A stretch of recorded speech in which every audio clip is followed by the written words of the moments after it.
Hi, this is Singer 899. I'm going to be reading, not singing today, MANIAC MAGEE. The book MANIAC MAGEE. If you guys can read backwards, you can read this title.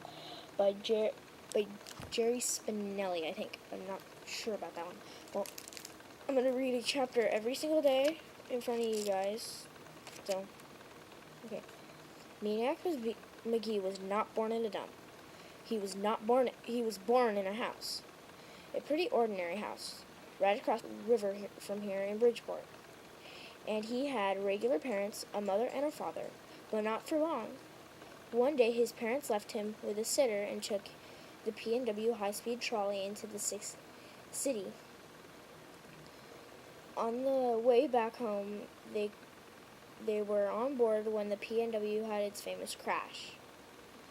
The motorman was drunk and took the high trestle over the Skunky Hill River and at 60 miles an hour. And the whole caboodle took a swan dive into the water. And just like that, Maniac was an orphan. He was 3 years old. Of course, to be accurate, he wasn't really Maniac then. He was Jeffrey Lionel MAGEE. Little Jeffrey was shipped off to the nearest relatives, Aunt Dot and Uncle Dan. They lived in Hollidaysburg, which happens to be a real place. I looked it up on the internet, in the western part of Pennsylvania. Aunt Dot and Uncle Dan hated each other, but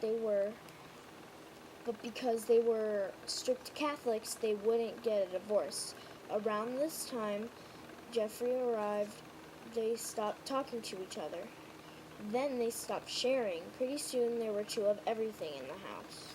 2 bathrooms, 2 TVs, 2 refrigerators, 2 toasters. If were possible, they would have 2 Jeffreys. As it was, they split him up the best they could. For instance, he would eat dinner with Aunt Dot on Monday and Uncle Dan on Tuesday, and so on, for 8 years of that. Then came the night of the spring musical at Jeffrey's school. He was in chorus.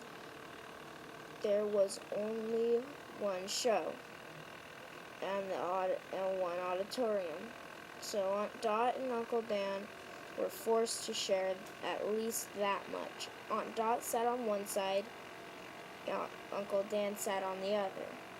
Jeffrey probably started screaming from the start of the song, which was Talk to the Animals.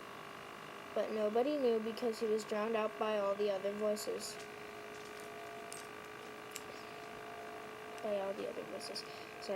Okay, then the music ended and Jeffrey went right on screaming. His face turned bright red by now and his neck bulging.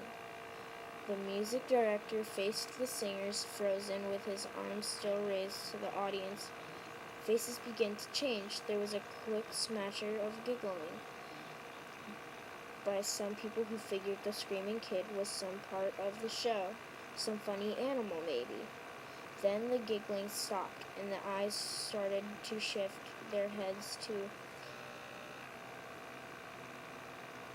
turn because now everybody could see that this wasn't part of the show at all.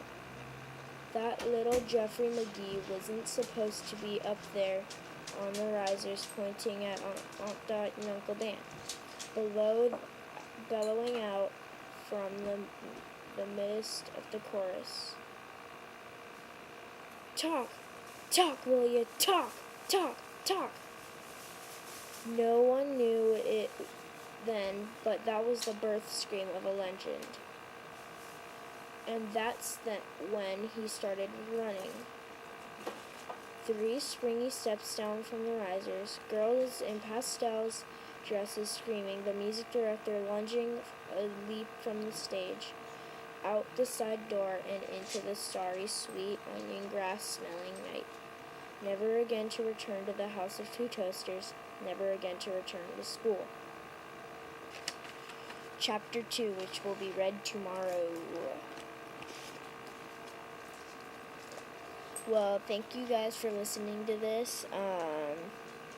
It took 4 minutes and 5 minutes and 1 second to read that whole thing, but this is actually my favorite book. I read it in 5th grade, and I am in 5th grade, but I read it in class, and